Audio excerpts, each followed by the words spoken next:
Saudações fãs de futebol japonês, eu sou o Thiago Cruz e está comigo hoje Elias Fallers, Thiago Bom Tempo, para a gente poder bater um papo super bacana, muito interessante, com mais um entrevistado. Hoje está aqui com a gente aqui, dispensa comentários, mas a gente vai apresentá-lo mesmo assim. Jornalista, multiesportivo, um cara muito talentoso, que todos nós acompanhamos há muito tempo, ele que já passou por vários projetos e hoje faz parte do time esportivo da ESPN. Um cara que quando você ouvir as informações, vê ele conversando, com certeza você já percebe que é um jornalista que fala além da obviedade que a gente está sempre tentando fugir dentro das informações de esporte. Ilustre torcedor da Portuguesa, ilustre torcedor também do Verona, da Itália, e ouvi falar que hoje é um torcedor sofredor do FC Ryukyu e de outros clubes do futebol japonês. Hoje com a gente, aqui para bater um papo muito bacana, o Biratan Leal. Muito obrigado por ter aceito conversar com a gente. Boa noite e bem-vindo ao Rinomaru Podcast. Bom, eu que agradeço o convite. É um prazer estar aqui, né? Então, estou falando assim de um podcast que sempre que dá eu dou uma ouvida, né? Sobretudo quando está chegando data FIFA, aquelas coisas, jogo de seleção japonesa, já vou dar uma olhada ali como estão as coisas, assim, para acompanhar. E é isso, né? Eu torço pro Ryukyu porque meus avós eram de Okinawa, né? Então, adotei os times de Okinawa.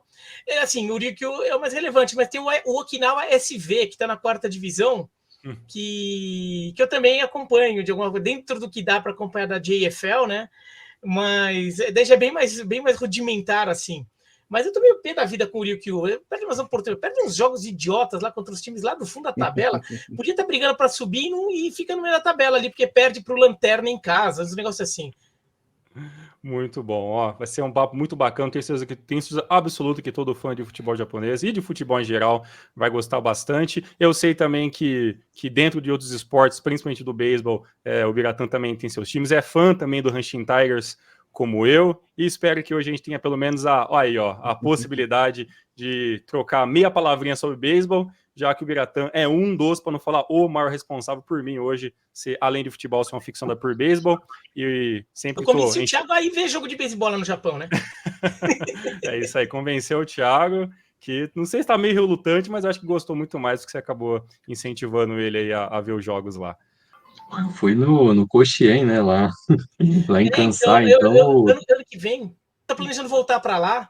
Eu fui para agora em janeiro, né? Mas agora eu tô ano que vem planejando voltar para lá, só que daí em julho. Eu tenho que ir nas férias escolares, né? Por causa do meu filho, eu tenho que ir nas férias dele. Estou planejando em julho, justamente para ter oportunidade de ver futebol e beisebol em loco, porque quando eu fui em janeiro não tinha nada, né? Eu só consegui ver sumô. Então, queria ter oportunidade, então tô planejando em julho agora, do ano que vem, para ver se consigo pegar alguns jogos. Eu não vou fazer a viagem que o Bom Tempo fez, né? Nossa, eu fiquei babando lá com a viagem que ele fez, a viagem do futebolística no Japão, né? Eu não vou conseguir fazer nesse nível de profundidade, mas um pouquinho, quem sabe. Eu vi que você passou por vários lugares lá, né? Okinawa, Hiroshima, Osaka, mas infelizmente era época de pré-temporada ainda, né? Então não tinha jogos da J-League rolando, né?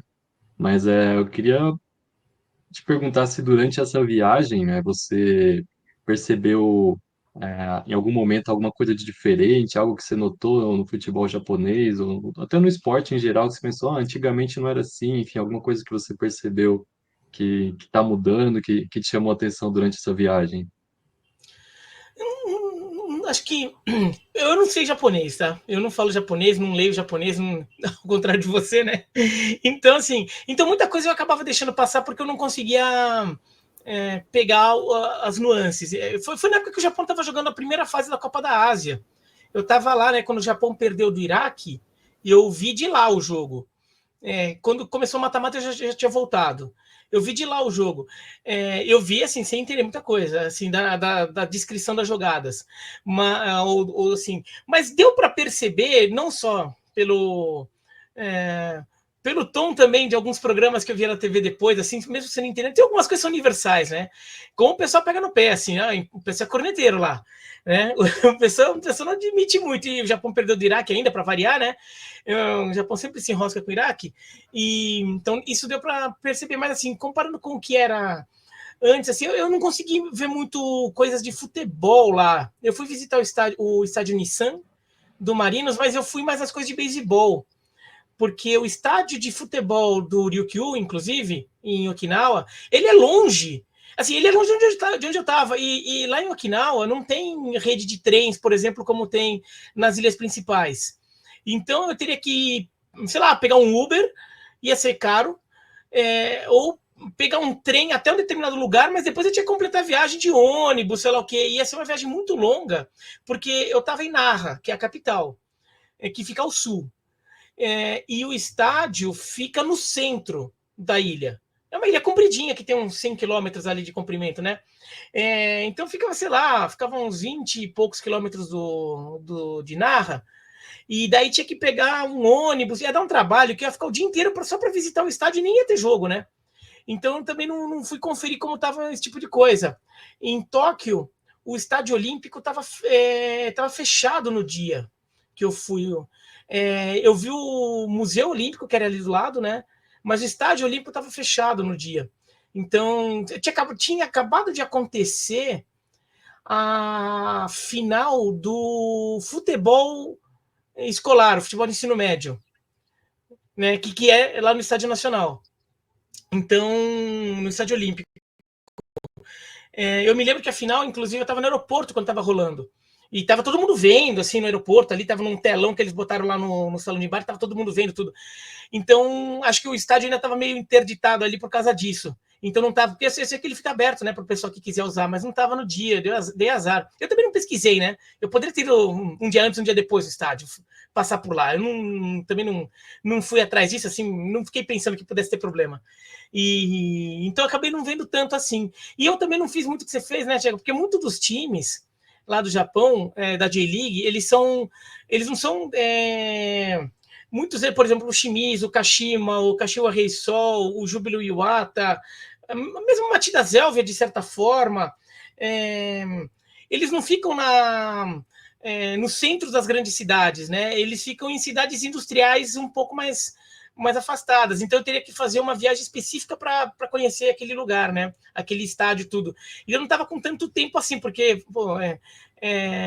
primeira vez estava indo para o Japão lá, 20 dias para querer espremer tudo que dava para visitar tudo, né? Então acabou não dando. Até espero que ano que vem, se eu voltar, eu conseguir der tudo certo, eu consiga. Porque daí você marca para ver um jogo lá, daí você se obriga a ir lá, né? Você vai ver o jogo, tudo. Se eu consigo pegar, sei lá, uns 2 jogos de futebol e um de beisebol, pelo menos, 1 ou 2 de beisebol. Mas o estádio do Sofrete Hiroshima estava em obra quando eu fui. O estádio, né, deles. Tava com uma obra lá também, então não dava para chegar muito perto. Talvez se eu desse uma volta, talvez até conseguisse. Só que daí também estava meio apertado, porque eu fiz um bate-volta para Hiroshima. Eu saí de manhãzinha de Osaka, fui até lá e voltei de trem. Então eu nem dormi em Hiroshima, então não ia ter muito tempo, eu fiquei um pouco apertado, porque daí na volta a gente queria parar em Kobe ainda, só para visitar Kobe à noite, jantar lá, só para comer carne de Kobe, vai. Para isso que a gente foi. Então, como Kobe é no caminho, né, já pertinho de Osaka, então mas tinha que descer, a gente não podia chegar muito tarde, né? Então acabei não tendo muito tempo em Hiroshima, mas quero ver se da próxima vez consigo. O meu filho quer muito para Fukuoka. Fukuoka para futebol não é tão bom, Fukuoka é bom para beisebol, né? A Vispa não é grande coisa, mas o SoftBank Hawks lá do beisebol é muito bom. Inclusive tá na Japan Series, né? Eles estão jogando a final esses dias, tá na final. E é que meu filho adora lamen, ele amou lamen. E ele ama. Para comer lá é bom. E ele ama o tonkotsu. Ele ama o tonkotsu, que é o lamen de Fukuoka, né? Então ele quer ver o lamen de Fukuoka. Ainda que dê para comer tonkotsu, até aqui em São Paulo dá para comer, mas ele quer comer o lamen, o tonkotsu em Fukuoka. Então tem que provar. E uma dica, desvio, né? Porque é bem mais ao sul, né? Tem outra ilha. Dica de gordinho para você, Biratã. Quando vocês forem para lá, experimentem o champon de Fukuoka também. Tá. Que é o mais famoso do Japão. Tá. Maravilhoso. Já vou anotar. Vou fazer uma perguntinha para o Biratã aqui agora, então, sobre a imprensa brasileira na cobertura do futebol japonês, né? Então, assim como o futebol japonês ele vem ganhando mais destaque, evoluindo, né, cada vez mais, né? A cobertura da imprensa brasileira ela também vem evoluindo. Pelo menos foi uma coisa que eu notei nas últimas Copas, né? Antigamente, na Copa de 98, 2002, 2006, eram aquelas análises mais genéricas, né? Falava só do jogador principal, do Nakata, do Honda, do Nakamura, aquela coisa padrão assim que faz para tudo que é tipo de seleção, né? E a gente aqui nos últimos anos nós notamos que nitidamente nós vemos que os profissionais eles estão dando uma estudada melhor na seleção japonesa, nos jogadores, traz um material mais rico para conversar com a audiência nos dias de jogo, né? Então, inclusive na última Copa da Ásia, que até teve cobertura do canal ESPN, tiveram histórias muito legais nas coberturas do jogo da seleção japonesa e tudo mais. Na Copa de 2022 também trouxeram materiais bem bacanas, né, fugindo daquele padrão, e é uma coisa que está ficando cada vez melhor. Não sei se você tem essa mesma visão que a nossa. Mais ou menos. É que assim, tem coisas que eu acho que são, na verdade, tem a ver com o mundo mudou, a imprensa mudou, e daí acaba melhorando nesse aspecto. Agora, por exemplo, o acompanhamento da J-League eu acho que era melhor nos anos 90, porque como tinha muito brasileiro relevante lá, jogador de nível de seleção brasileira, e jogadores que eram da seleção brasileira jogando no futebol japonês, a gente conseguia ver muita J-League na TV, né? A Cultura passou, a Manchete, né? Que depois mudou para a Rede TV, mas a Manchete passou, a ESPN chegou a transmitir jogo da J-League, depois parou, e depois a ESPN volta por 2 anos, né? Eu até comentava os jogos na época, mas a J-League, por exemplo, como liga, o futebol japonês de clubes, acho que tinha mais atenção naquela época. Você via, vez ou outra, quando saiu o campeão, mostrava no noticiário, porque normalmente era um brasileiro relativamente importante envolvido, ou como jogador ou como treinador. Então, a J-League em si, eu acho que caiu a atenção da cobertura.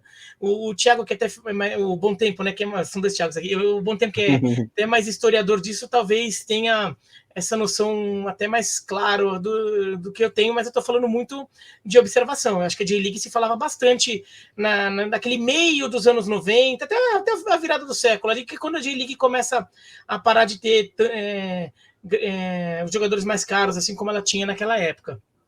Mas. Desculpa. Não, fala. É que o grande problema da J-League mesmo é uma coisa imutável, né? Que é o horário fora de mão aqui do Brasil também, né? Mas mesmo naquela época tinha, né? Naquela época passava. Dá para pegar assim, claro, 7 da manhã, não é muita gente que vai ficar acordando para ver jogo 7 da manhã, mas pelo menos se vê no noticiário. Vai tipo no Globo Esporte. De repente, às vezes, postava um gol da J-League lá, porque, sei lá, o Zinho fez um gol, o Evair fez alguma coisa, o César Sampaio, o Dunga, o Jorginho, lateral direito, né? Então, se via no noticiário, se falava da J-League, saía no jornal, a notícia. Às vezes, até os resultados dos jogos da rodada, mas principalmente quando acontecia alguma coisa mais diferente, assim, se falava, assim, saiu um campeão, alguma coisa assim, se falava. E passava na TV, normalmente passava em VT na televisão, né? O jogo, naquela época, assim, hoje a gente tem muito essa tara do ao vivo, né? Tudo tem que ser ao vivo. Se você não for ao vivo, as pessoas não vêm. Naquela época as pessoas não tinham muito. Como não tinha internet, você não tinha como saber o resultado do jogo. Então o jogo acontecia de madrugada, você tá passando, tipo, o jogo aconteceu na madrugada de sábado para domingo. Você passava o jogo domingo às 2 da tarde e ninguém sabia o resultado do jogo. Então as pessoas viam como se fosse ao vivo, né? E acontecia isso. Então, de qualquer forma, passava. Eu acho que hoje a J-League diminuiu. Mas em relação às outras coisas que você falou, acho que a imprensa brasileira como um todo melhorou, porque, na verdade, assim, com a internet, você passa a ter muito mais acesso à informação. É muito mais fácil você ter essas histórias. Antes era muito difícil, você não tinha para ter fontes. Até hoje, de J-League, não é tão fácil ter fontes em algum idioma que seja mais familiar para um brasileiro, para um jornalista brasileiro médio, né? Então, assim, fontes em japonês, aí você consegue muita coisa, mas sem ser japonês, já é mais difícil. Mas hoje ainda tem o Google Translator lá, que você bota para traduzir, e você até consegue, de alguma forma, ler o texto. Então, acho que é mais fácil você ter acesso, coisa que você não tinha. Daí eu não acho que só em relação à seleção japonesa que melhorou. Acho que a cobertura da seleção da Eslováquia melhorou, da seleção da Arábia Saudita melhorou, da seleção de Marrocos melhorou, da seleção da Colômbia melhorou. Acho que de todas as seleções acabou melhorando porque você tem mais acesso à informação. Além disso, eu acho que o público hoje exige, acho que o público não se deixa mais, não aceita mais, você dá um embromation lá, sabe, dá uma embromada básica ali, só para ganhar. Não, porque o Japão, aquela escola asiática, tem todos os jogadores muito rápidos, né? Jogadores muito rápidos, armam uma correria, né? Mas, entendeu? Sabe esse tipo de coisa? Você tem que falar melhor, assim, o pessoal muitas vezes identifica quando você está embromando. Então você não pode ficar embromando muito. E no caso da seleção japonesa em si, muitos jogadores jogam, assim, praticamente todos os jogadores jogam na Europa, né? Um ou outro, só que não joga na Europa. Nas convocações ali, geralmente é um jovem que o Moriyasu está dando uma chance. Então, como todo mundo joga na Europa, você já tem um pouco de noção. Mesmo que você não tenha visto o cara, tudo, porque alguns até jogam em times pequenos da Europa, você tem como pesquisar informação em inglês, ou em francês, ou em espanhol, sei lá, italiano, alemão, sei lá, do desempenho do cara, de alguma coisa que ele tenha feito, né? Então, você tem mais acesso. Mas eu ainda acho que tem algumas coisas, assim, por exemplo, ainda acho que existe um preconceito em relação a ver uma eventual seleção japonesa ou uma seleção do leste asiático como uma seleção forte, competitiva, realmente muito boa. Ainda tem aquelas coisas de achar que é um bando de bons jogadores, muito disciplinados taticamente e só, sabe? Acho que ainda tem algum bloqueio em relação a algumas coisas como essa. Você falou uma coisa interessante, Biratã, a gente até queria pegar sua opinião sobre isso. É claro que isso vai cair muito no negócio mais informal, né? Mas existiu uma expressão muito utilizada nos anos 80 e 90, que era aquela questão, aqui lá é jogador japonês, aqui lá jogando bola, aqui lá é japonês, hein? Que era uma expressão muito forte para insinuar que o jogador era ruim, né? Como que você, que viu de várias maneiras o futebol, ligas diferentes, acompanhou essa evolução do futebol japonês como um todo, como que você viu esse momento, essa evolução nesse pensamento, e qual que foi o momento, talvez, que você viu que, a partir daquele momento, essa expressão acabou perdendo relevância e acabou entrando meio que em desuso, mesmo que tenha sido só em um vocabulário mais informal, sobre quando se falava sobre um jogador japonês, ou algum tipo de liga onde o pessoal não tem muito conhecimento, não tem muita proximidade, e aí simplesmente vinha só o que a gente chama de, vamos estereotipar aquilo e o bom é o nosso, o de lá é ruim. Como é que você viu? Como é que você vê tudo isso? Bom, primeiro deixar claro que isso é racismo, tá? Essa expressão é racista. Porque assim, quando eu falava... Porque quando o pessoal fala japonês, o pessoal não está se referindo apenas a japonês, está se referindo a asiáticos em geral. Aqui no Brasil, muitas vezes se usa o japonês como um termo ali para se referir a todos os asiáticos, né? Sobretudo o leste asiático, e esse termo é racista, tá? Então, uma parte desse termo acaba caindo quando as pessoas começam a também se tocar um pouco do que elas estão fazendo, né? Começa a refletir um pouco sobre os termos que elas usam. E existia mesmo esse termo. Eu me lembro quando eu era pequeno, existia, por exemplo, um time fosse muito ruim, e time qualquer, tá? Então, por exemplo, sei lá, pegar... sei lá, vai pegar sei lá, você vai jogar na Libertadores contra um time muito fraco de um país ali, sei lá, na Sul-Americana de hoje, não existia na época, mas pegar na Sul-Americana, você pega um time de um país, um time muito ruim, e classificou na Sul-Americana, sabe lá como, e daí o pessoal falava, esse time só tem japonês. Se falava esse tipo de coisa, né? E obviamente você usava o termo japonês como um sinônimo de jogador ruim. E se usava muito isso mesmo, era comum, e isso é racismo. Eu acho que começa a diminuir quando surge a J-League. Acho que quando a J-League, assim, porque isso é uma coisa gradual, né? Não é que do dia para a noite vira, agora parou, né? Acho que quando surge a J-League, então, quando surge a J-League, a gente começa a ter mais contato com o futebol que se praticava no Japão, porque começa a passar na TV, né? Aqui no Brasil passava na TV, algumas pessoas assistiam porque tinha jogadores brasileiros bons. Esses próprios jogadores às vezes falavam sobre o nível técnico dos jogadores que jogavam com eles. Ali falou, não é bem assim, pô, tem uns caras bons ali. além disso, quando o Japão começa a se classificar para Copas do Mundo, a partir de 98 foi para todas, e começa a fazer alguns bons jogos, acho que começa aos poucos a cair esse preconceito, e as pessoas vão derrubando. Mas ainda existe um negócio, até hoje existe, essa coisa de, porque os japoneses aprenderam com os brasileiros. Claro, de fato, o Brasil foi muito importante na explosão do futebol japonês. O Zico, a figura que mais importante, mas tem o Rui Ramos, Alcindo, Bismarck, os outros que eu já falei, Jorginho, César Sampaiozinho, Evair Dunga, e tem vários outros brasileiros que foram para lá, o Oswaldo Oliveira, e o pessoal tem uma coisinha de, às vezes, de falar, eles aprenderam com a gente. Como se o japonês, por conta própria, não fosse capaz de aprender a jogar futebol, né?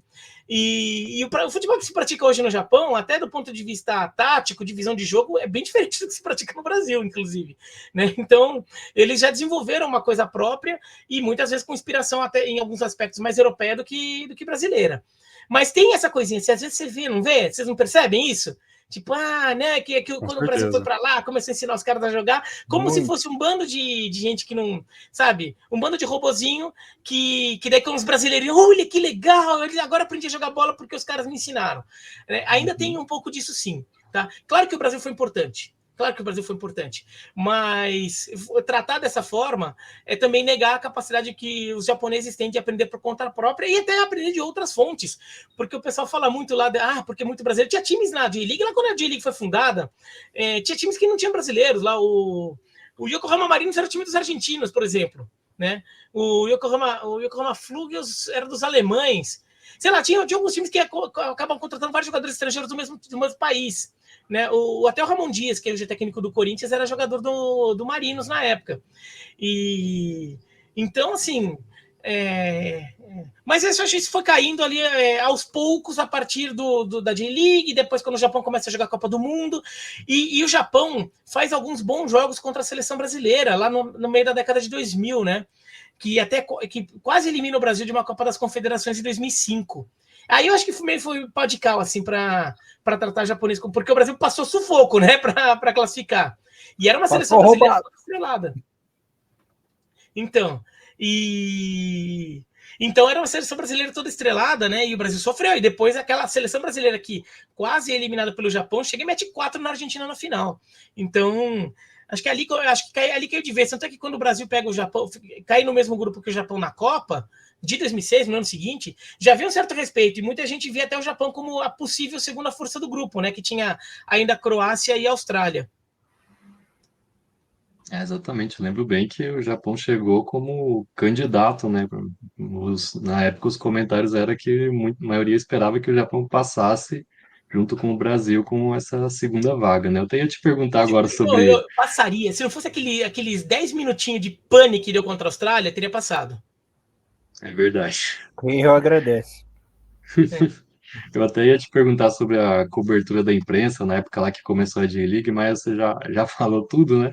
Até porque a gente aqui, claro, todo mundo aqui já tinha nascido quando começou a J-League e tal, mas a gente começou a acompanhar mesmo um pouco mais tarde. Eu mesmo só comecei em 2010, né? Tem algumas lembranças vagas de quando passava jogo na TV Manchete, lembro da revista Placar, que sempre trazia notícias, entrevistas, matérias, até aquele tabelão que vinha com os resultados dos jogos lá para você ficar marcando os pontos dos times. Enfim, mas até falando um pouco desse lance no racismo, né? Porque recentemente a gente publicou um vídeo mostrando os jogadores mestiços do Japão, o que eles chamam de Rafo, né? Eu vi no Instagram eu vi. É um fenômeno recente até, porque 15, 20 anos atrás a gente não via quase nenhum jogador mestiço no Japão e acho que isso é reflexo da maior abertura que o país teve nas últimas décadas para receber trabalhadores estrangeiros e tal. Mas uma coisa que me chamou a atenção enquanto eu fazia pesquisa para confirmar o país de origem dos pais desses jogadores é que não tinha quase nenhum, quer dizer, não tinha, hoje não tem nenhum filho de brasileiro jogando na J1. E eu não estou lembrando, né, de nenhum outro nipo brasileiro que jogou na J1 desde o Marcos Túlio Tanaka, e já faz um tempinho que ele se aposentou. Tem muitos japoneses que são filhos de africano, principalmente nigeriano, tem filho de norte-americano, de de europeu, mas de brasileiro mesmo, só tem um que está na segunda e outro que está na terceira divisão. E muitos dos comentários que eu via lá, né, é, tinha, na verdade, dois tipos de comentários. Um, infelizmente, era um tipo de comentário racista que aparecia muito. ah, não só, antes tinha um racismo contra o jogador japonês, agora a gente vê racismo contra o jogador mestiço como nosso público é, principalmente aqui no Brasil, né? O brasileiro sendo racistas com os jogadores mestiços do Japão. Mas muito comentário que a gente via também era: cadê os brasileiros, né? Por que que não tem brasileiro entre esses jogadores mestiços? Então, você que é descendente de japoneses, você tem alguma ideia de por que que existem tão poucos jogadores nipo-brasileiros? Eu vi alguns desses comentários, eu também fiquei um pouco intrigado, assim, né? Eu fiquei tentando refletir um pouco sobre algumas razões para isso, né? E assim, eu sou mestiço, né? Tanto é que eu me chamo Biratã Leal, porque por parte de pai eu sou de ascendência portuguesa. Mas é curioso também, porque, por exemplo, eu também, por causa do beisebol, tudo, eu também acompanho esportes americanos, e não tem tantos, por exemplo, atletas que surgem em esportes americanos de ascendência brasileira. Mesmo nos Estados Unidos também, os brasileiros que foram para lá não geraram tantos filhos atletas. A gente poderia ter, tem um ou outro, mas a gente poderia ter mais jogador de beisebol de origem brasileira, jogador de basquete americano de origem brasileira. Tem o Scott Machado, né, que é americano de origem brasileira no basquete. Na NFL tinha o Breno Giacomini, que era americano de pais brasileiros. Mas são poucos, né? Não tem muito mesmo. E então eu fiquei refletindo um pouco. Eu fico no caso do Japão, que eu fico mais assim, assim, é uma teoria, tá? Não tratem isso como uma informação, tudo. É uma teoria. Muito brasileiro que foi para lá, assim, esses filhos de brasileiros que estariam virando jogadores, eles teriam que ter nascido quando? Teria que ter nascido na década de 2000, no meio da década de 2000, né? Para estarem virando jogadores agora. Né? Então eles teriam que estar com 18, 19, 20, 21, 22 anos ali, né? Mais ou menos nessa para estar começando a se destacar a ponto de começar a chamar atenção. Eles teriam que estar mais ou menos nessa faixa ali. Então, seriam pessoas que nasceram no meio dos anos 2000. No meio dos anos 2000, o boom dos DKSEG já tinha acabado, né? O boom dos DKSEGs foi mais nos anos 90, até mais ou menos essa época. E até houve um retorno de muitos brasileiros, de muitos nipo-brasileiros, né? Voltando para o Brasil nesse momento. Será que isso... É uma teoria, tá? É uma teoria que eu também fiquei refletindo a partir dessa postagem. Uhum. Será que isso também não pode ter sido um fator? Então, muitos desses filhos de brasileiros, na verdade, não acabaram nascendo aqui no Brasil, em vez de, assim, por pouca coisa. Eu tenho casos na minha família de gente que foi morar lá fora, casou com um nipo brasileiro lá fora, só que daí voltou para cá. Entendeu? Então, será que não pode ter sido um pouco isso? E não pode ter tido uma geração ali que acabou tendo menos nipo brasileiros, assim, ou japonês de origem brasileira do que poderia ter, porque houve um pouco esse fenômeno bem naquela época? É uma teoria, assim, que eu fico pensando. Outra coisa, eu fico pensando se, de repente, na sociedade, na comunidade de brasileiros que ficam lá no Japão, se, de repente, o esporte é uma coisa tão frequente, praticar esporte, sei lá, que é uma coisa tão frequente na rotina deles, a ponto deles, dos filhos deles, né, começarem a se destacar. Mas, assim, daí é uma coisa que eu fiquei refletindo, não é uma informação, tá? Acho que quem tá lá, vivendo lá, morando... E certamente no público de vocês tem muita gente que é brasileiro que mora lá, de repente pode ter uma visão melhor até disso do que a gente daqui. Mas eu fico imaginando que possam ser algumas coisas assim, que possam ter acontecido. No beisebol até tem, né? Tem um jogador da seleção brasileira de beisebol que ele é japonês de nascimento, filho de brasileiros, filho de nipo brasileiros que foram morar no Japão e ele nasceu lá. Então até tem no beisebol. Né? Mas no futebol, de fato, a gente está sem. Mesmo o Túlio Tanaka, ele ele é brasileiro de nascimento, né? Ele nasceu aqui, ele se muda para lá adolescente, né? Então, assim, não é nem bem o caso de um. Tudo bem que assim, ele muda para lá adolescente para estudar e acabou virando jogador de futebol por lá.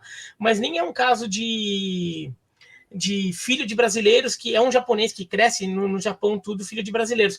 Mas, de fato, é estranho, porque o Brasil tem uma comunidade bem grande e é um país com muita tradição no futebol. Então, faria sentido que os filhos desses brasileiros não só quisessem jogar futebol, mas que até na turma da escola, sei lá o quê, eles talvez fossem ser vistos ali como alguém que potencialmente joga bem. Então você chega a ter, você dá uma chance para ele jogar bola na escola. Se ele for ruim, você tira ele do time. Mas se ele for bom, ele continua jogando no time da escola. E dali ele pode, de repente, né, ter um caminho aberto para acabar se destacando. Porque realmente é uma coisa que não faz sentido. Não faz sentido. A comunidade, por exemplo, de italianos no Japão é muito menor. E tem filho de italiano lá. Né? A comunidade de nigerianos no Japão é muito menor. E tem filhos, no plural, de nigerianos ali naquela relação. Então devia ter aparecido. Agora, também penso se não chega a ser o caso, eu não sei o quanto vocês tinham condições de fazer a pesquisa, se não há alguns casos de filhos de brasileiros, como eles são de famílias japonesas, famílias de nipo-brasileiros, de repente você não consegue rastrear tão bem. Porque, de repente, ele tem o pai e a mãe são nipo-brasileiros, ele tem um sobrenome japonês e ele adotou um nome japonês também. E daí ele não tem. Né? Então, assim, você teria que rastrear realmente o histórico familiar dos pais dele, tudo para descobrir que eles têm alguma relação com o Brasil. De repente, pode ter um outro caso meio perdido ali também, né? De um jogador que se passa assim, a gente vê pelo nome, a gente vê. Pela fisionomia, tudo. Não, esse aqui não tem cara de ser Rafo, né? Não tem cara de ser mestiço, tudo. E daí, na verdade, às vezes ele até é de origem brasileira, de pai e mãe, a gente que não percebe, porque o pai e mãe são nipo-brasileiros, né? E daí ele tem um sobrenome ali, sei lá, Yamamoto, Nakamura, sei lá, uns sobrenomes ali que passa, né? E você não percebe. Eu também não sei o quanto vocês tinham até de elementos para conseguir fuçar alguns casos como esse. É que geralmente quando tem assim alguma origem não só a japonesa, né? Geralmente no perfil dos jogadores você já encontra essa informação, né? Por exemplo, quando tem um filho de chinês que joga no UFC Tokyo, que o pai dele chegou a jogar na seleção da China, tem às vezes aparece algum mestiço de algum filho de coreanos também.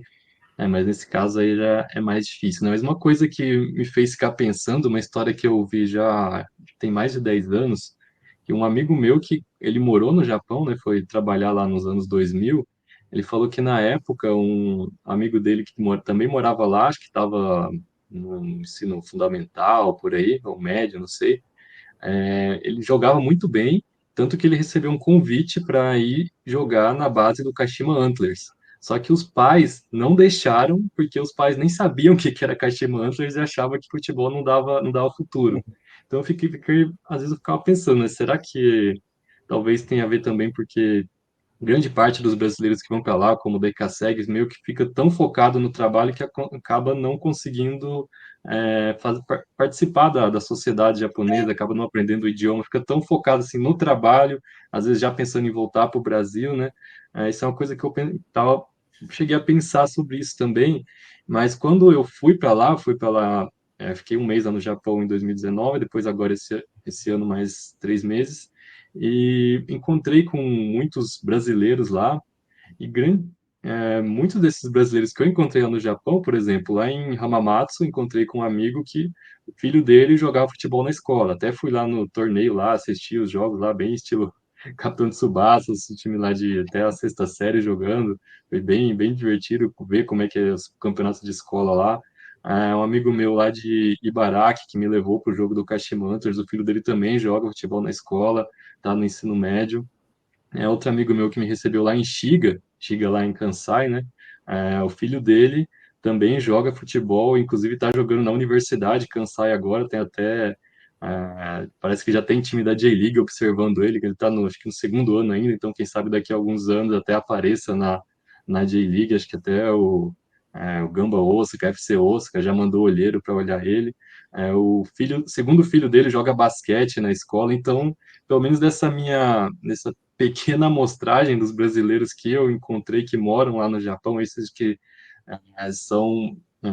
já montou família lá, né, que já não pensa mais em voltar para o Brasil, já estão como parte da sociedade, mesmo que eles ainda não sejam fluentes no japonês, mas os filhos nasceram lá, né, ou cresceram lá, então já falam fluentemente, já grande parte desses jogam, né, futebol na escola, praticam esporte também, então também eu fico pensando, será que é tão difícil assim, né? Porque a gente sabe que a população brasileira lá no Japão é muito grande, né? Então fica esse mistério aí de por que tem tão poucos, né, jogadores nipo-brasileiros.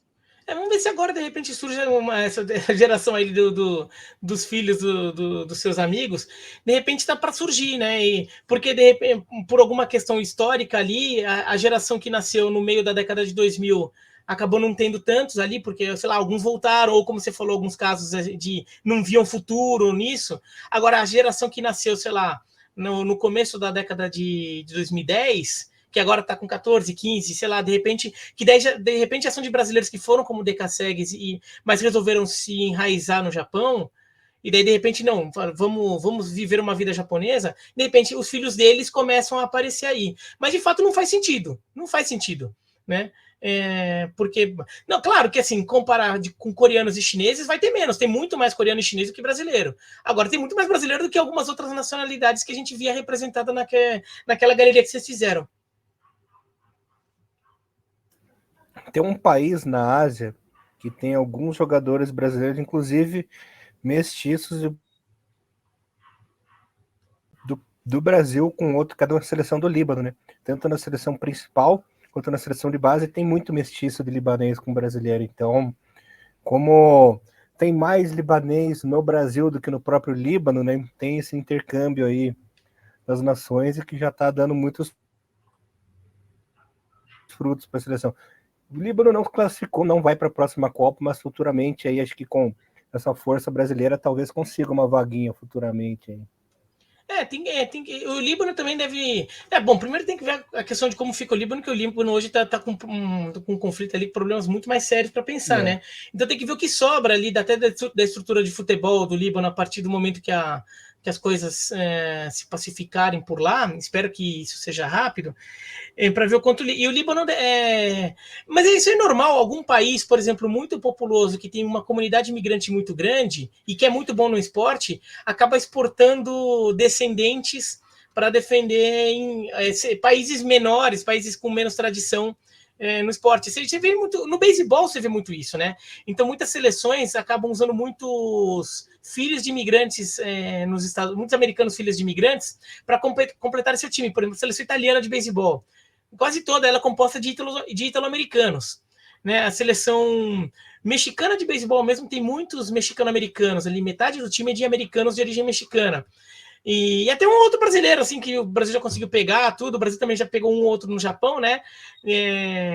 Para completar o time ali, porque são jogadores que são desenvolvidos, que num ambiente com mais competitividade, mais estrutura, e muitas vezes esses jogadores que até dentro do seu país eles não têm muito destaque, então não tem porque ele ficar pensando em seleção brasileira ou seleção americana, da outra modalidade, ele pode, de repente, ter um espaço num outro país.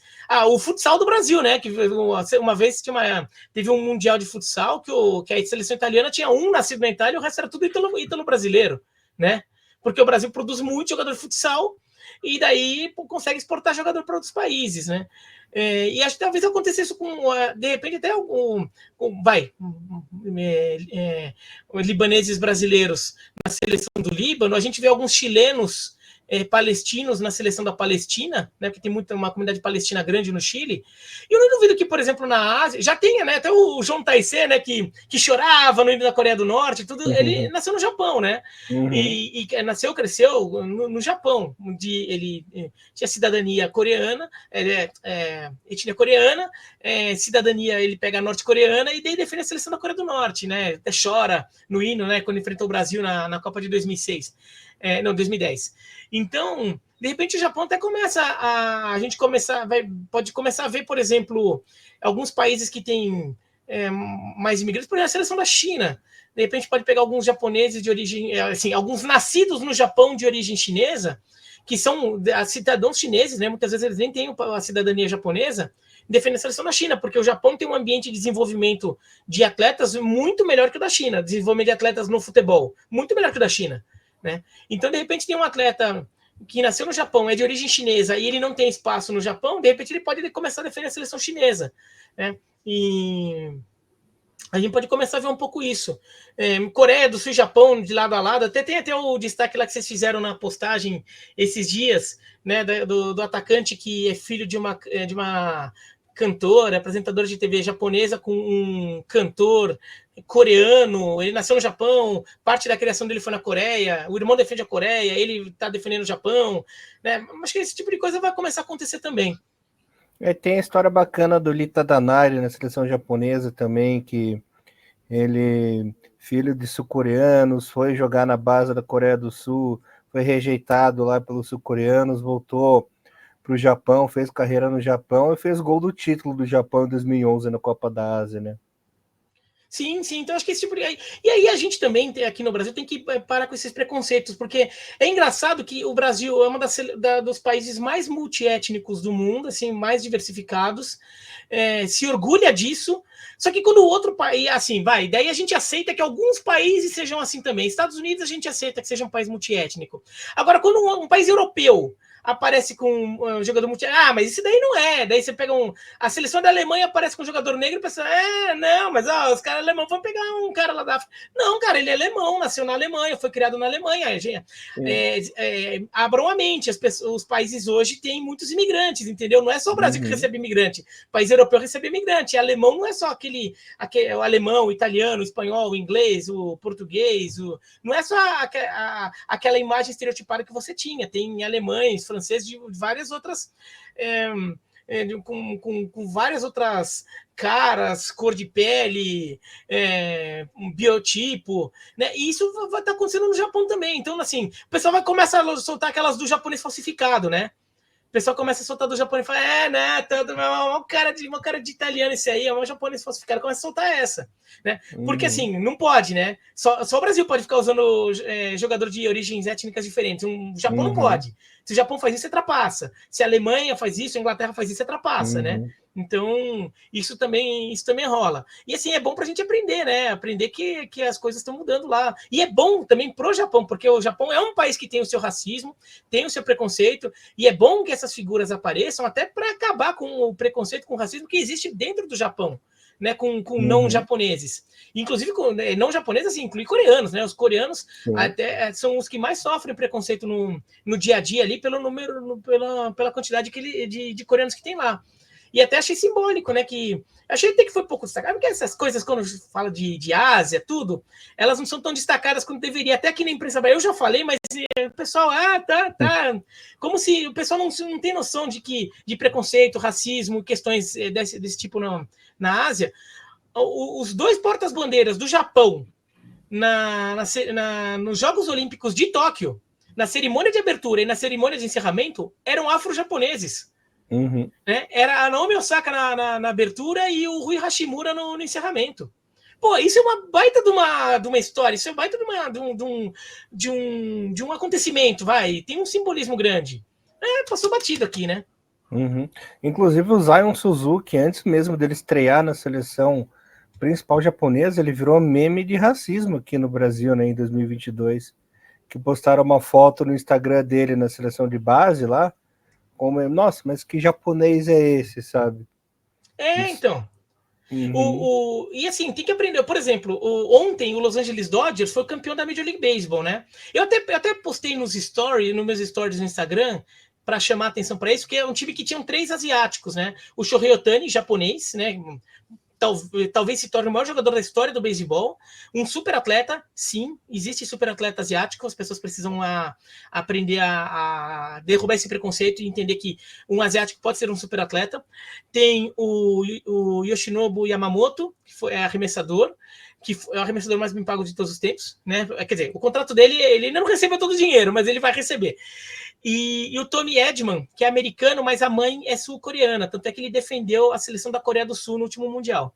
E o técnico, o Dave Roberts, com esse nome, Dave Roberts, ele tem pai americano negro e mãe japonesa, e ele nasceu em Okinawa, porque o pai era militar americano que estava na base. Ele nasceu em Okinawa, ele tem cidadania americana, porque como ele nasceu na base militar, é território americano, ele pegou cidadania americana.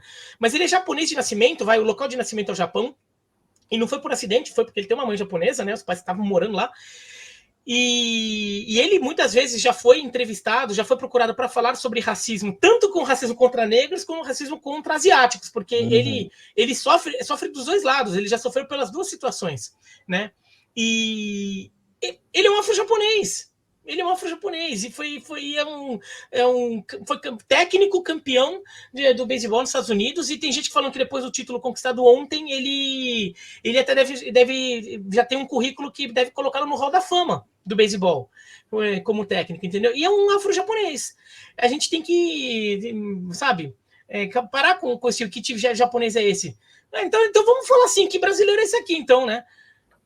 Assim, ó, não tem cara de indígena, né? Então, um monte de branco brasileiro, um monte de. Falou assim, que japonês é? Então, que você tá falando o quê, então? Porque, assim, se é assim, o brasileiro só pode indígenas, entendeu? Inclusive, são eles, os indígenas são os que mais se ferram aqui no Brasil, porque ninguém nem reconhece eles como os ocupantes originários dessa terra. Eles muitas vezes nem são vistos como cidadãos plenos ali por muita gente.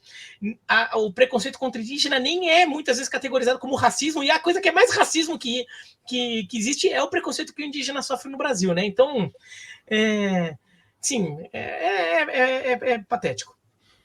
Esse assunto realmente ele é muito complexo, muito amplo, e como você falou, né? Toda a questão da evolução de pensamento. Deixa eu aproveitar, Biratã, já que essa é uma oportunidade de ouro para mim poder fazer o que eu faço aqui já nos últimos meses aqui no podcast, que é levantar esse assunto do beisebol, né? Que você dispensa comentários, o quanto você pode trazer isso para a gente. É claro, nos últimos 30 anos, o futebol ele foi ganhando espaço e hoje se torna um dos esportes mais populares do Japão. Mas ainda, né, no topo de toda essa preferência está o beisebol, dentro do público geral japonês. O que você pode compartilhar com a gente sobre como que foi a sua experiência com o futebol, com o beisebol japonês, conhecendo, talvez vendo alguns jogos, acompanhando de forma profissional e com a sua visão sobre esse beisebol japonês, e qual que é a diferença, as principais diferenças entre o beisebol praticado no Japão com o beisebol praticado nos demais países? É interessante que, assim, o esporte, uma coisa que eu acho lindo no esporte no esporte, né? É que, assim, ele é uma atividade competitiva, né? É um jogo que você compete, mas você consegue colocar a sua cultura, a sua forma de ver o mundo, o seu jeito de ser na forma de praticá-lo. Como se fosse uma arte, né? Porque, por exemplo, você vê a arte, você pega uma pintura, escultura, qualquer forma de arte, ela muitas vezes expressa a cultura de um povo. E ela acaba seguindo certos caminhos e tendo certas características de acordo com a cultura do povo que pratica aquela arte, né? Ou pratica a arte daquela maneira, né? Música, tudo. O esporte também tem isso. Você joga o esporte do jeito que não só... claro, tem questões físicas, atléticas, assim, mas tem uma questão de como você vê o mundo. Então, o beisebol tem isso. Todo mundo acha que um cara arremessa, outro rebate, todo mundo sai correndo e assim, é tudo igual. Não, tem muita diferença. O beisebol japonês é bem diferente do beisebol americano, e mesmo o beisebol japonês do coreano, que são países de culturas mais próximas, ainda que tem proximidade, mas é bem diferente, tá, um do outro, né? Para quem tá ouvindo aqui. Mas assim, o beisebol mesmo, coreano e japonês, tem algumas diferenças bem grandes também, tá? Mas tem algumas semelhanças, você vê, né? Que também tem alguma correlação, né?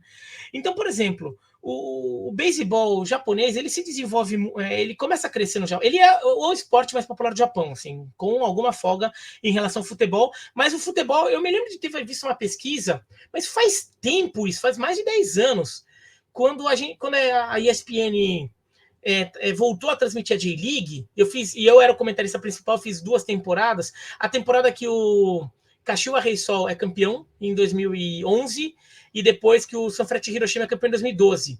E a gente transmitiu porque houve uma tentativa de ver se emplacava de novo, né? Uma aposta, tudo.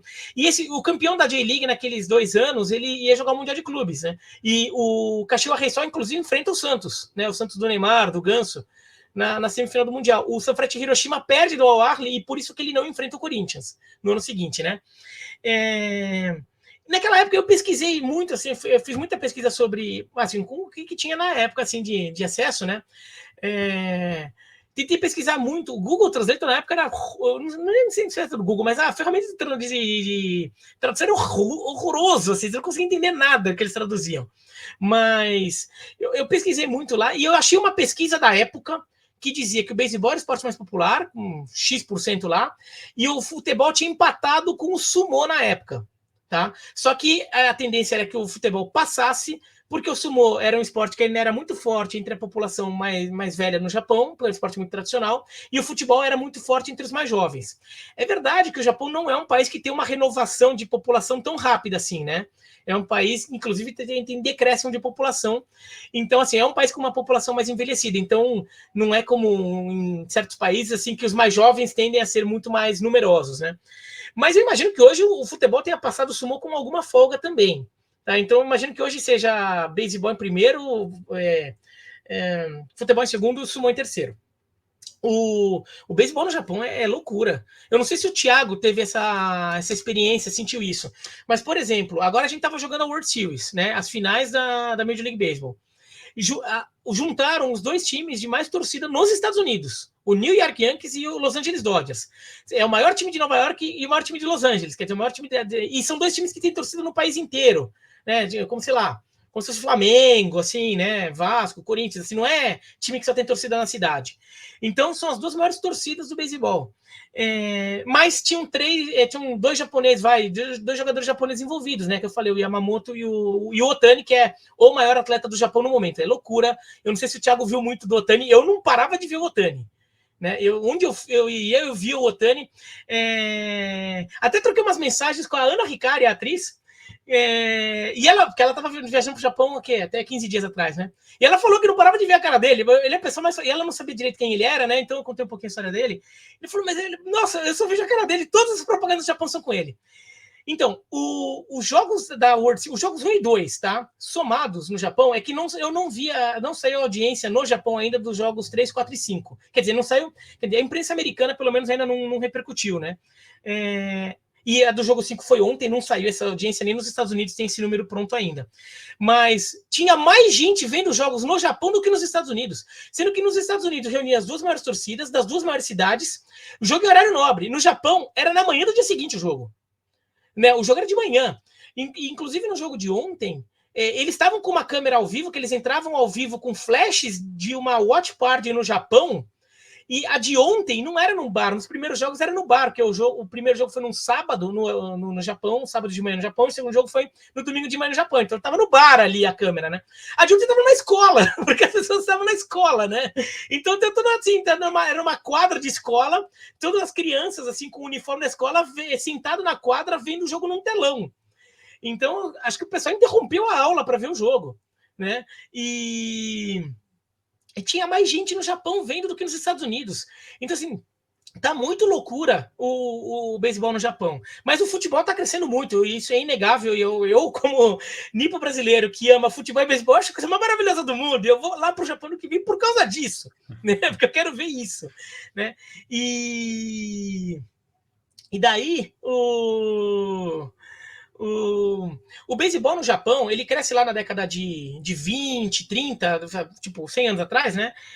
E o japonês pegou muito gosto pelo beisebol. Até tem um livro, tem algum lugar ali atrás na estante, balancei aqui. Em algum lugar ali na estante tem um livro conta a história do beisebol na Ásia, né? E assim, um capítulo por país, né? O capítulo do Japão, obviamente, é o maior, né? E conta essa história direitinho. Mas o japonês, ele, como o beisebol é um esporte com muita repetição, né? Repetição do movimento de arremessar, do movimento de rebater, os movimentos defensivos para você pegar a bola, lançar. Você tem que, não só repetição, mas desenvolvimento, né? Desenvolvimento da técnica, né? Você apurar essa técnica ao máximo, tudo. Isso casa muito com uma cultura japonesa. Né, de ter essa coisa do cuidado para tudo. Se você vai lá no Japão, fica no primeiro vagão de um trem, fica olhando o maquinista do trem. Fica olhando. Todos os movimentos dele, você vê que assim, é tudo assim, você vê como ele faz, tudo segue sempre repetindo, mas assim, você vê como ele tenta fazer, faz tudo para ser o mais harmônico, mais minimalista em determinados momentos, assim, para não ter desperdício de energia e para ser o mais perto do perfeito possível, né? Então, assim, tem para tudo, assim, né? Então tem muito essa coisa do japonês, fica lá no bonsai, sei lá o quê. Então, assim, o desenvolvimento da arte marcial, então você faz o golpe para se apurar aquele golpe, sei lá o quê. E o beisebol, eles viram muito isso no beisebol, porque então o beisebol japonês ele é tecnicamente muito refinado. E outra coisa que o beisebol tem no Japão é que hoje tem japoneses gigantescos, assim, né? Tem um japonês enorme. Assim, pô, o Shohei Ohtani é talvez o melhor jogador de todos, talvez se torne o melhor jogador de todos os tempos. Ele rebate um monte de home run. Ele é grande, ele é alto, forte, tudo. Mas, assim, durante muito tempo, ainda mais no pós-guerra, né? Assim, a população japonesa sofreu muito e o beisebol já estava forte no Japão naquela época, né? Então o Japão desenvolveu um estilo de beisebol que não dependesse muito de força. Então, assim, por exemplo, hoje você vê tudo, mas é um beisebol que você não tem tanto assim, um monte de home run, rebatidas fortes. Não, é rebater colocado, é ter a técnica. Então, assim, você vê o posicionamento da defesa, você vê a bola, você tenta posicionar, rebater, posicionando a bola ali entre o defensor e outro para passar. E daí você chega na base, daí o outro companheiro vai lá e fala: não, agora é minha parte de fazer o meu trabalho para que o meu companheiro consiga avançar para que ele complete a corrida, né? Marque o ponto.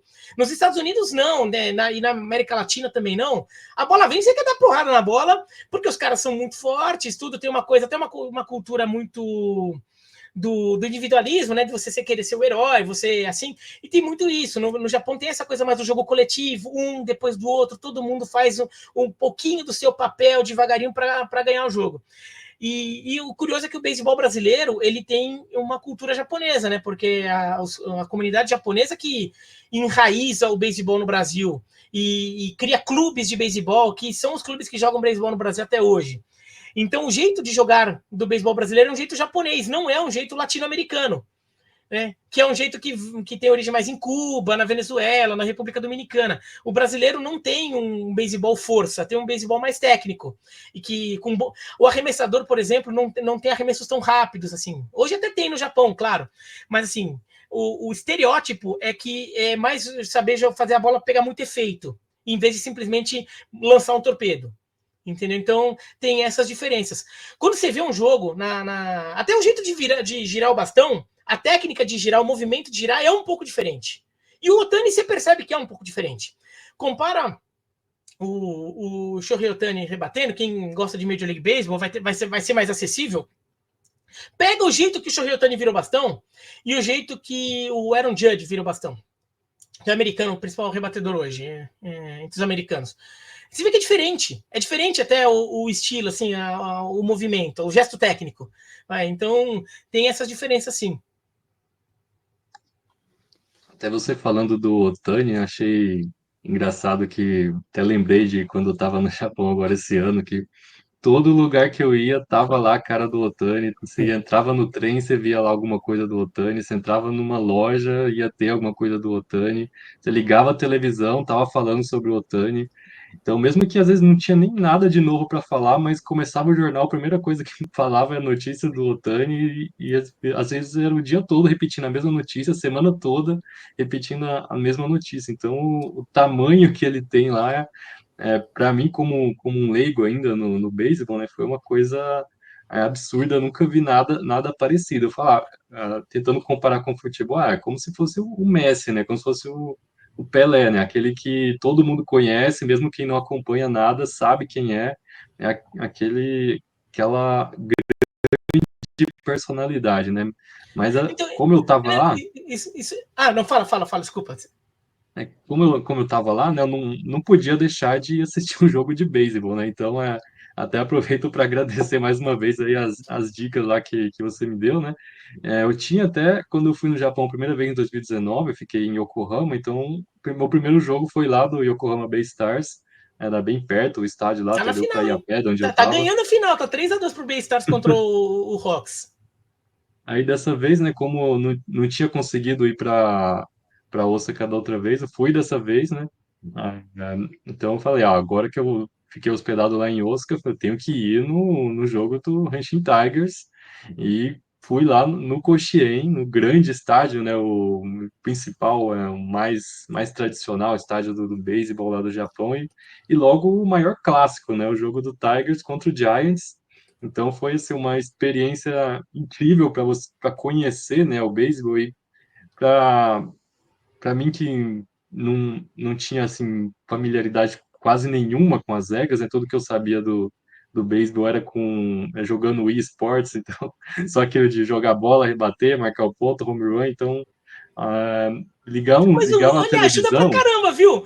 Ajuda pra caramba, porque você entende a estrutura do jogo, você não, as minúcias sim, da regra, você não vai entender, mas sei lá, você precisa entender exatamente o que é impedimento para conseguir curtir um jogo de beisebol, um jogo de futebol casualmente, né? Assim, você só pode entender que alguma coisa acontece lá, o juiz para o jogo, mas assim, você não precisa entender para ver um jogo casualmente, você não é um fanático por futebol, sei lá. Né? Então, assim, o Wii ajuda pra caramba, viu? Não tem nenhum preconceito com o Wii.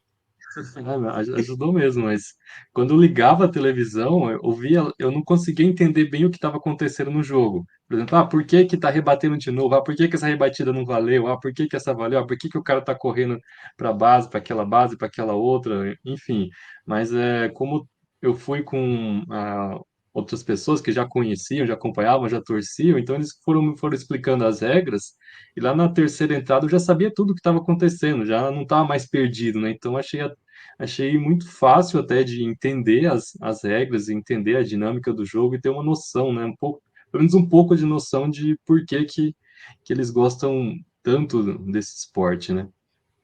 Então, e assim, aí agora eu não lembro, eu contava a história, esqueci que história que era.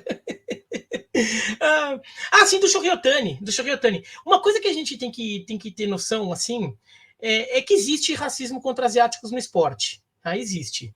Existe o preconceito, existe essa coisa que até acho que eu mencionei já aqui rápido, né? Essa coisa de achar que um atleta, um asiático, ele não pode ser um grande atleta. O asiático, quando ele tem muito sucesso no esporte, sobretudo do leste asiático, né? Amarelos. Quando eles têm muito sucesso no esporte, porque eles são muito disciplinados, porque eles treinam muito e são muito. É sempre isso, é sempre estereótipo, né? Eles são muito disciplinados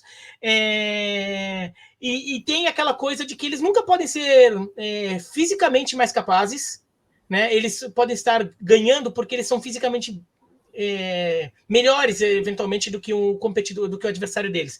Ou que eles possam ser mais criativos, mais ousados, mais corajosos. Nunca é, né? É sempre não, porque eles são muito disciplinados. Tudo. Vocês devem ouvir muito isso, vocês que gostam de futebol japonês, Muito. quando as pessoas vão falar sobre o que elas acham de jogadores japoneses ou da seleção japonesa como um todo. Uhum. E passa esse estereótipo. Eles nunca podem ser fortes, porque o japonês, por definição, só pode ser baixinho, fraquinho e rapidinho. Então eles, é porque eles são rápidos, porque eles correm muito, eles são muito disciplinados, eles treinam bastante, e eles. O japonês, o coreano, o chinês, é sempre visto assim. Né? No esporte, o filipino, né? O indonésio, tudo sempre é visto assim. Ele nunca pode ser mais criativo, né? Nunca pode ser assim. E daí quando aparece algum, o pessoal até fala, nem parece que é japonês, tem aqueles, daí vai aí o racismo 2.0, né? Nem parece que é japonês, nem parece que é chinês, sei lá, vem assim. E às vezes, muitas vezes, até por causa de colonialismo, tudo, mesmo na Ásia, as pessoas às vezes têm um certo complexo, porque tem gente que ainda tem um sentimento de que o branco europeu ou americano, ele é melhor, ele é mais bonito, ele é mais forte. Existe uma coisa de, assim, sobretudo na área do esporte. Tá? Acho que tá na área de sociedade, os asiáticos eles até são bem convencidos em relação à qualidade deles como pessoas capazes de criar uma comunidade, uma sociedade. Mas em relação ao esporte, e em relação até à beleza física, né? Tanto é que, assim, modelo, sei lá, tem essa coisa de, não, o ocidental, assim, tem um certo complexo de inferioridade que muitas vezes é alimentado por coisas que vêm do ocidente, de tratar o asiático, oriental, como inferior, como menos capaz, alguma coisa assim. Daí, quando acontece de algum atleta asiático começar a se destacar, ainda mais num esporte muito popular como o beisebol, e que ele é muito popular no Ocidente também, e começa a se destacar competindo contra ocidentais, ele ganha um tamanho que, assim, ele passa, não só ele é um grande atleta, mas ele passa a ser como um símbolo da capacidade do povo, da capacidade daquela raça, daquela etnia. E tanto é que, assim, não é só no Japão. O Shohei Ohtani, ele é enorme na Coreia do Sul, porque o beisebol também é o esporte mais popular da Coreia do Sul. Ali na Coreia do Sul é equilibrado com o futebol, né? É pau a pau. Mas ele é muito popular na Coreia do Sul. E o Ohtani é enorme na Coreia do Sul, tanto que a Major League Baseball abriu a atual temporada, a temporada de 2024, com 2 jogos em Seul, entre Dodgers, Los Angeles Dodgers e San Diego Padres. O San Diego Padres tem um jogador sul-coreano, mas o negócio era o Shohei Ohtani tá lá, o Shohei Ohtani estava em Seul, o Shohei Ohtani tá na Coreia. E o pessoal até brincava, até vi algumas postagens em redes sociais, aí assim, em perfis coreanos, que daí os caras estavam brincando, porque se entrava nos perfis coreanos quando estava acompanhando o Ohtani na Coreia, os Dodgers chegam, os Dodgers estão treinando, foto do Ohtani na Coreia, foi visitar um templo do sei lá o quê, aquelas coisas. E os comentários tinham muitas, até muitos coreanos celebrando, pô, o cara tá lá, eu quero ver, não, assim, sabe? E até muitas coreanas brincavam assim, me casa comigo, aquelas coisas assim, porque ele virou também até um símbolo sexual, assim, né? Porque ele é uma grande figura que passa a ser muito admirado como um exemplo. E agora, no fim da temporada, ele bateu um recorde, né? Que ele conseguiu 50 home runs e 50 bases roubadas na mesma temporada. Nunca ninguém na história tinha feito isso. Porque normalmente ou você é bom numa coisa ou você é bom na outra. E ele provou que ele é bom nas duas. E então a bolinha que ele rebate vira o 50º home run, que é a bolinha que estabelece essa marca. Ele já tinha 50 bases roubadas, e daí quando ele bate o 50º home run que ele estabelece... um cara lá pegou, né? O jogo foi em Miami, um cara lá pegou e a bolinha foi leiloada por 4,4 milhões de dólares. E daí o pessoal não sabia de onde... assim, todo mundo imaginou que foi ou algum bilionário japonês que gosta muito de beisebol e comprou, ou algum torcedor dos Dodgers, né? Alguém lá em Los Angeles comprou. Depois de uns dias veio a notícia, foi uma empresa em Taiwan que comprou, porque o beisebol também é o esporte mais popular em Taiwan, não na China, mas em Taiwan é. Tanto é que Taiwan em futebol é bem fraco, né? E uma empresa comprou em Taiwan porque ela queria ter a bola do Shohei Ohtani para exibir na sede dela. Porque ele é um cara grande em Taiwan também. Então, assim, um super atleta. E ele é um super atleta, gente, tá? Então não vem, não, porque a disciplina, o treino. Tem disciplina, tem treinamento, sim, tudo. Mas tem atleta americano também, atleta alemão, atleta espanhol, atleta italiano, atleta brasileiro também tem muita disciplina e treinamento. Ele é um super atleta, porque ele é capaz de fazer coisas que nenhum jogador de beisebol fez na história, assim, tantas coisas ao mesmo tempo. Então. E acho que lá na Ásia as pessoas começaram a perceber ele como dessa forma, e acho que muito do que ele tem essa imagem ali, que o Thiago falou que cruzava com ele em todo lugar, é por causa disso, assim, ele é um cara que ele passa não só a imagem de ser é o jogador mais famoso do país, eu gosto de ver o jogo, eu torço por ele, é porque ele passa uma imagem de um asiático que foi lá e desbravou e se tornou uma referência mundial, né, no meio dos americanos. Então passa essa imagem, tanto é que ele vende muita coisa de moda, relógio de luxo, quando eu estava lá tinha até um livro meio autoajuda empresarial, sabe, para você ser um homem de negócios de sucesso, com a cara do Shohei Ohtani no livro. Eu não sei exatamente o que o Shohei Ohtani tem a ensinar nesse caso, mas tinha isso. É até uma coisa eu ia parecida na livraria aqui. Lá e era quase tudo sobre o Ohtani também, né? Elias? Né, que teve até uma coisa parecida com o Nakata, né, no fim dos anos 90, começo dos anos 2000, que Nakata também foi muito popular nessa parte midiática e propaganda, era um dos principais atletas da Nike, né, também era o homem das cuequinhas, a Calvin Klein lá no modelo e tal, só que o Ohtani ele conseguiu superar a própria barreira do Nakata, né, que ele apareceu a nível Ásia, mundo inteiro, né? É que o Ohtani seria como se o Nakata, naquela época dele, ele começasse a ofuscar o Cristiano Ronaldo, não, o Ronaldo Fenômeno, né? Que na época dele era o Ronaldo Fenômeno. Como se ele começasse a ofuscar o Zidane, né? Assim, é claro, o futebol é um esporte muito maior que o beisebol no mundo, né? Então o alcance que você teria sendo uma super estrela do futebol seria ainda muito maior, né? Mas assim, o nível que o Ohtani atingiu foi esse. O Nakata era um jogador que assim, ele conseguiu ser um jogador que fez uma carreira legal na Europa, né? Ele nunca chegou a ser um super craque num clube europeu, né? Ele era um bom jogador ali, fez uma carreira, tinha espaço lá, provou que era capaz, mas não chegou a ser um super ídolo de um time ali. A pessoa da Roma adorava ele. ele era meio talismã da Roma, né? Ele entrava, fazia gol, tudo. Ajudou no título da Roma, né? Ajudou pra caramba, fez muito gol importante naquela campanha. Ele segurou a barra porque o Batistuta no fim da temporada se lesionou, né? Ele segurou a barra no meio campo lá na ajuda do título da Roma. Bem, a gente já tá passando aqui de 1 hora aqui, né? Já vamos caminhando aqui para encerrar, mas tem uma pergunta que eu tinha que te fazer porque, bem, eu tô agora trabalhando em escrever uma biografia do Zico, né, sobre a passagem dele no Japão e tal. Então, quero saber a sua opinião, né? Claro, sem cair naquele estereótipo que muita gente sempre fala, o Zico criou o futebol japonês, como se ele tivesse feito tudo sozinho lá, né? Mas como é que você explica a influência e importância que o Zico teve no crescimento do futebol japonês? Eu respondo essa pergunta para você, eu me sinto como alguém querendo ensinar o padre a rezar, tá? Porque assim, tudo bem que eu sou mais velho, eu tenho 46 anos, então eu acompanhei na época isso, esse fenômeno acontecendo, acho que você, no bom tempo, não acompanhou. Mas assim, você é muito melhor, assim, muito mais capacitado que eu para falar isso, o que você estuda, tá? Então aqui eu estou declarando o meu lugar nessa conversa, tá? Eu só estou querendo dar uma opiniãozinha a mais, mas assim, a sua... normalmente é uma coisa que eu te perguntaria, tá? Só para deixar claro. E curioso que assim, o Zico já tinha praticamente encerrado a carreira dele no Brasil quando ele vai para o Japão, né? E ele vai... É curioso que assim, muita gente não tem essa noção, né? Muita gente acha que o Zico foi um grande nome da J-League, ele não foi um grande nome da J-League, porque ele joga pouco na J-League, porque quando ele chega no Japão, era no Sumitomo ainda, né? Que ainda não era... Era a segunda divisão ainda, e a J-League não tinha sido criada, né? Então, assim, ele é fundamental naquele processo da criação da J-League e no estabelecimento do Sumitomo, que vira o Kashima Antlers como uma potência do futebol japonês, né? Que não era. Então, mas assim, ele teve uma carreira de J-League muito pequena, né? Então,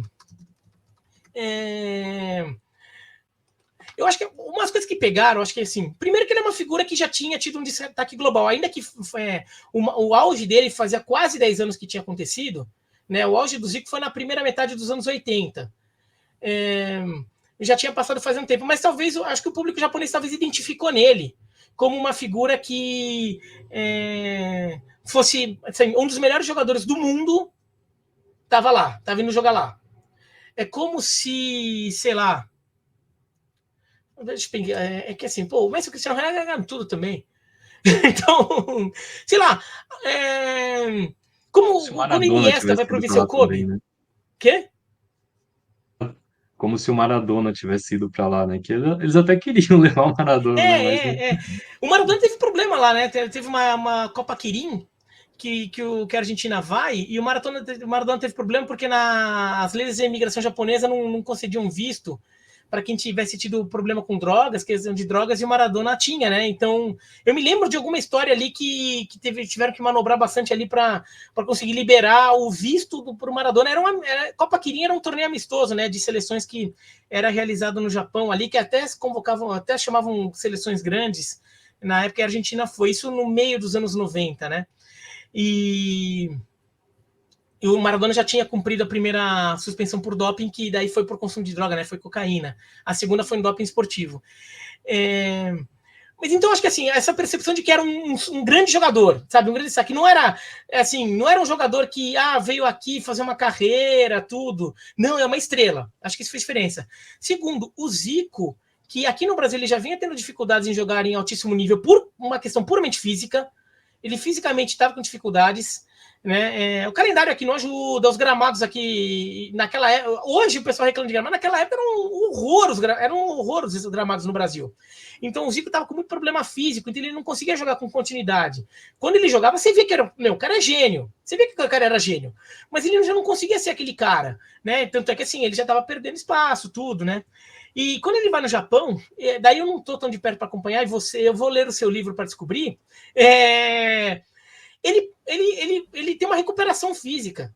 Ele para de ter tantos problemas, e ele consegue jogar até fazendo jogadas espetaculares que ele não estava sendo capaz de fazer mais no Brasil. Tem até um gol famoso que ele dá uma chaleira assim, se joga, dá uma chaleira esquisita assim, que ele passa por cobertura, um gol famoso dele no Japão, que assim, no Brasil, quando a gente viu aquele gol na época, começou a passar no Globo Esporte, sei lá o que é aquele gol, eu falei, caraca, o que o Zico tá fazendo? Ele não tava conseguindo mais fazer esse tipo de jogada aqui no Brasil. E não que ele não soubesse, pô, o Zico é monstro, gênio.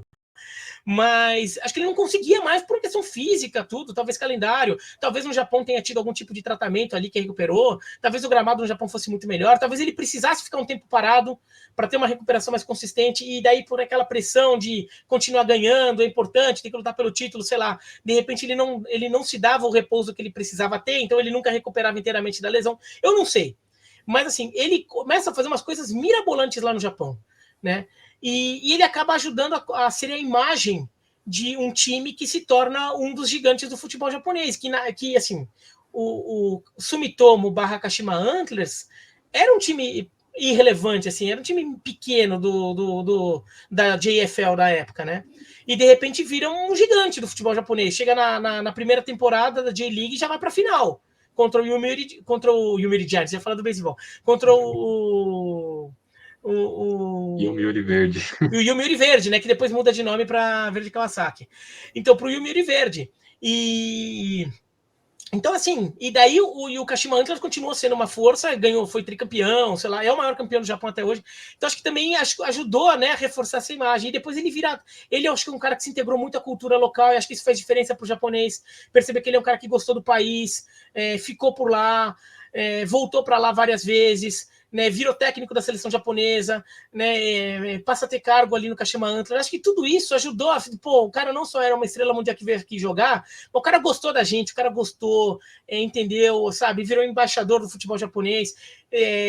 Sempre que vai falar sobre a carreira do Zico, essa passagem, por mais que a carreira do Zico tenha tido campeão mundial pelo Flamengo, membro de uma das maiores seleções de todos os tempos, que era o Brasil de 82, e um ídolo enorme de um time italiano, que é o Udinese, mesmo só jogando 2 temporadas lá, 1 temporada e meia lá, o maior jogador da história do clube mais popular do Brasil, tudo. A passagem do Japão dele pelo Japão nunca é uma coisa pequenininha, nunca é uma nota de rodapé da carreira dele. Né? E ele mesmo sempre fala muito disso, né? Então, assim, acho que isso também ajudou a fazer com que... Mas, assim, olha, é uma teoria minha, tá? É a minha observação.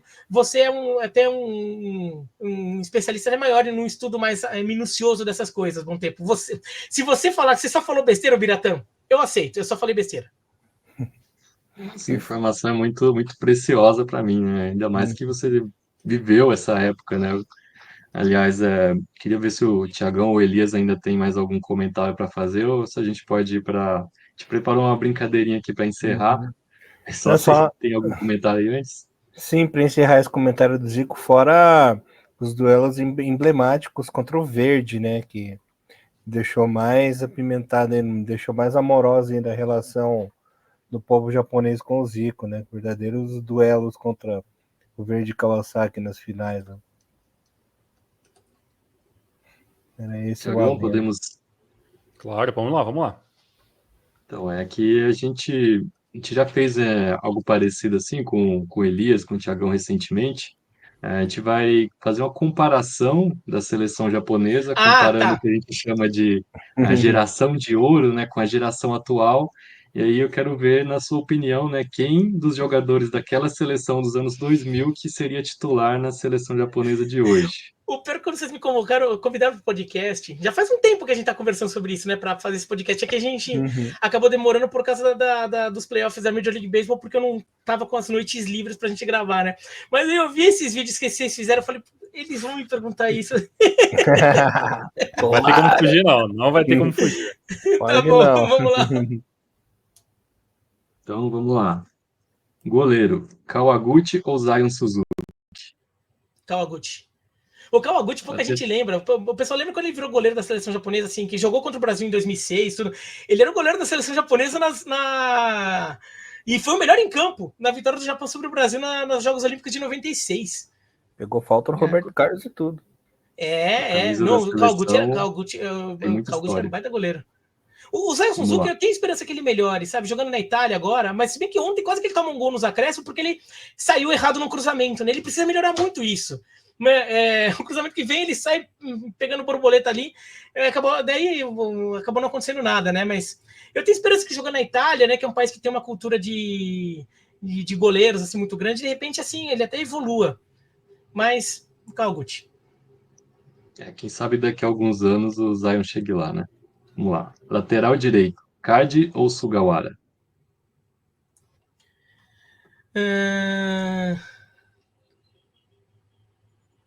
Sugawara. Zagueiro, Nakazawa ou Tomiyasu? Tomiyasu. Assim, apesar de eu achar que assim, o Tomiyasu ainda não assim, o Tomiyasu eu tenho muita esperança nele, tá? Eu acho que ele ainda não atingiu o máximo que ele pode, até porque ele ele no Arsenal ele não joga sempre, né?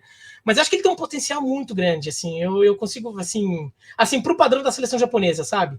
Não tô falando que ele tem que ser titular do Arsenal tudo, mas eu acho que é um cara que pode ser uma referência ali. Mas sei lá, pode ser um pouco sei lá, desejo meu, sei lá, mas eu acho que é um cara que então eu vou de Tomiyasu.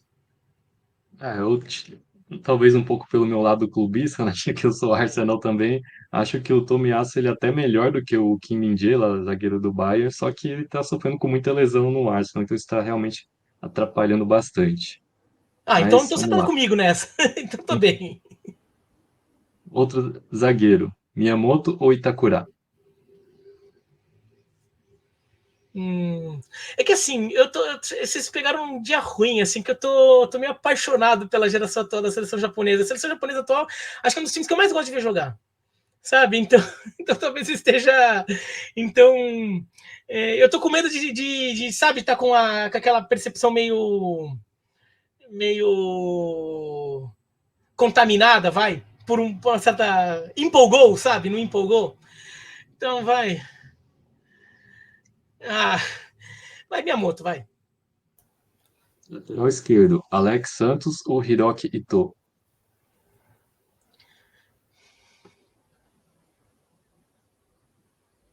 Alex Santos. Volante, Inamoto ou Wataru Endo? Porra, cara, eu gostava pra caramba do Endo. Do Inamoto. Inamoto. Eu gostava pra caramba do Inamoto. Mas, porra, o Endo chegou a ser destaque assim, em alguns jogos do Liverpool, né, pô? Sabe? O cara era elogiado pelo Klopp, assim, um dos 3 melhores times do mundo. E ele não era. Assim, não dá pra dizer que ele foi um destaque, mas na temporada passada ele chegou a ser destaque em algum momento da temporada, em alguns jogos, foi elogiado, né? Então, assim, pô, eu queria dizer Inamoto, mas, pô, assim, o Endo foi destaque de um dos 3 melhores times do mundo em determinado momento, né? Assim, foi um jogador que, pô, quando ele começou a jogar bem, ganhou posição ali por um período da temporada, tudo. Eu fico com o Endo, mas assim, porra, eu queria falar Inamoto. Segundo volante, Hide Nakata ou Morita? Uh... Nakata ou Morita? Eu botei o Nakata mais recuado para caber todo mundo no Então ataque. isso que me causa estranhamento, porque eles não jogam na mesma posição, né? O Morita é mais volante, o Nakata é mais na frente. O Nakata é mais jogador. Quer dizer, foi, né? Foi mais jogador, vou de Nakata. Vai nessa comparação, mas assim, se eu precisasse montar um time com um volante, eu ia de Morita, né? Se eu tivesse montar a seleção para jogar e assim, não, eu preciso de um segundo volante, o Morita é mais volante. Mas o Nakata é mais jogador no geral, né? Foi, quer dizer, mais jogador. O Biratã você salvou, né? Você botou na fogueira, né? É que mais pro fim da carreira o Nakata ele jogava como volante, principalmente porque o Shunsuke Nakamura só podia fazer a função lá do 10, né? Então, principalmente o Zico, ele botava muito o Nakata como volante. Bom, Mas vamos o lá. Paulo Autori botou o Honda de volante. Você não. Desculpa, vamos mudar de assunto. Ah, mas tá certo, o Honda queria jogar de volante também, então meio... não tinha jeito. Não, mas Bem, você tá num vamos lá. momento feliz ali, você não precisa. Agora se lembra desses momentos como coisas que passaram. Assim. Meio-campista, Shunsuke Nakamura ou Take Kubo? Nakamura.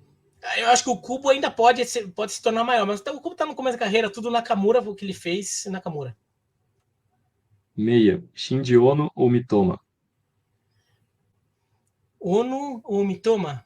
Vou de Ono. Atacante, Yanagisawa ou Minamino?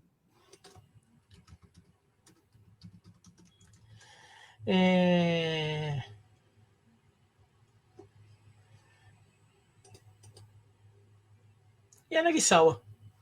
O Minamino, sei lá, eu acho ele bom, tudo, na seleção japonesa joga bem, mas sei lá, eu me incomodo que eu acho que num universo de clubes ele podia estar melhor. Sabe? Sabe quando é um jogador que você sente que não.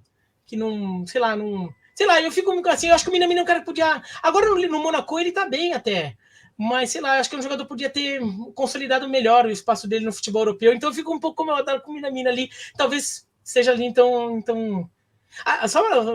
sobre o Ono, só para reforçar, Ono é jogador do Ryukyu. Exatamente. Exatamente. Só para reforçar. Centroavante, Nakahara ou Ueda?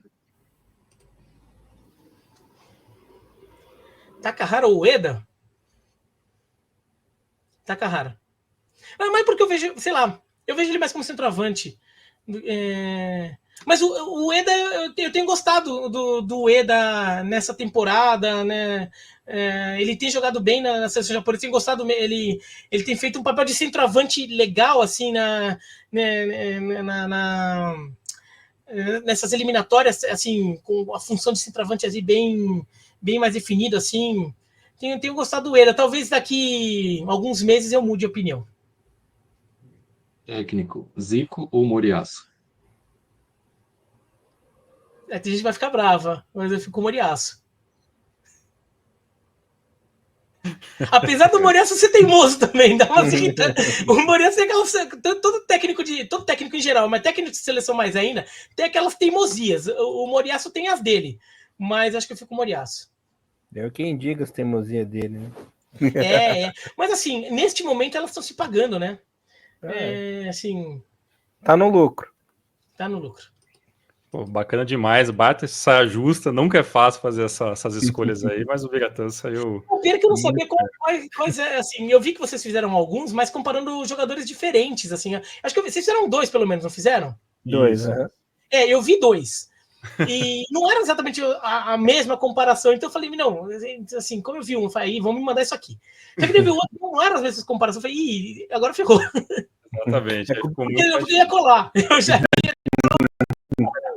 Vamos perguntar isso, eu vou ficar olhando esse vídeo aqui, já vou ficar meio assim, para pensar, porque eu fui pego de. Eu imaginava se fosse fazer, mas eu não sabia qual seria a comparação. Você tem que pensar rápido, né? Então, assim, sei lá, de repente eu paro para refletir, às vezes eu esqueci um pouco o currículo ou alguma grande passagem de um desses jogadores e de repente não tive uma apreciação total ali da obra dele ali para ser justo, mas fala na hora, né? O que vem na hora. Como foi seu primeiro programa? O Bom Tempo foi bonzinho com você. Espero o segundo para você ver só a lenha, a fogueira que ele vai botar você. Tá bom. É bem a cara dele. Biratã, a gente quer te agradecer. Muito obrigado pelo seu tempo, por participar aqui com a gente.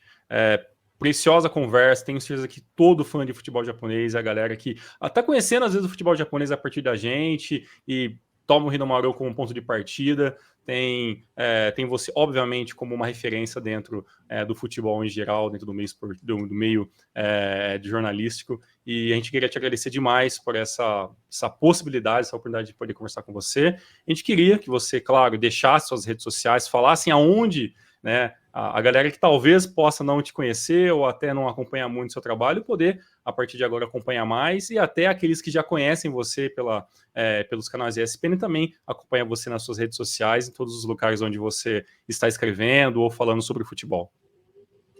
O meu é @ubiraleal. Ubiraleal, então tira o tan e junta. Né? O Biraleal com U na frente. O Biraleal é no Instagram, no Twitter, no Threads, no Blue Sky. Tem mais alguma aí? Nessas daí. Né? Então eu uso o Biraleal, eu tento usar a mesma sempre que possível. Então é o Biraleal. Né? O Twitter, assim, eu ainda uso o Twitter, mas assim, eu tenho usado mais para ver notícias assim do que para ficar postando muita coisa. Eu tenho postado assim sempre que vai começar um jogo, tem transmissão, tudo, mas assim, pode ver lá quando tiver jogo da seleção japonesa, em geral a ESPN me coloca para comentar, né, por motivos de afinidade, né? Então, daí eu aviso lá quando tem jogo, tudo, né? E no Instagram também. O Instagram, ultimamente, eu tenho usado um pouco mais. Muito bom. Então, galera, sigam o Biratan Leal aí em todas as redes sociais e acompanhem tudo que ele fala sobre futebol, sobre beisebol, que vocês vão aprender muito, como eu tenho aprendido todos os dias. Queria agradecer também Thiago Bom Tempo, Elias Fallers, que estiveram comigo nessa grande entrevista. Esperamos vocês aqui no próximo episódio do Rino Ouro Podcast. Indique pra gente aí pessoas que vocês gostariam que a gente tivesse entrevistando e batendo um papo, e acompanhe a gente toda semana nos nossos episódios sobre J-League, sobre sessão japonesa e todos os conteúdos que o Rino Ouro produz. Forte abraço a todos vocês, fiquem com Deus e até o nosso próximo episódio. Tchau!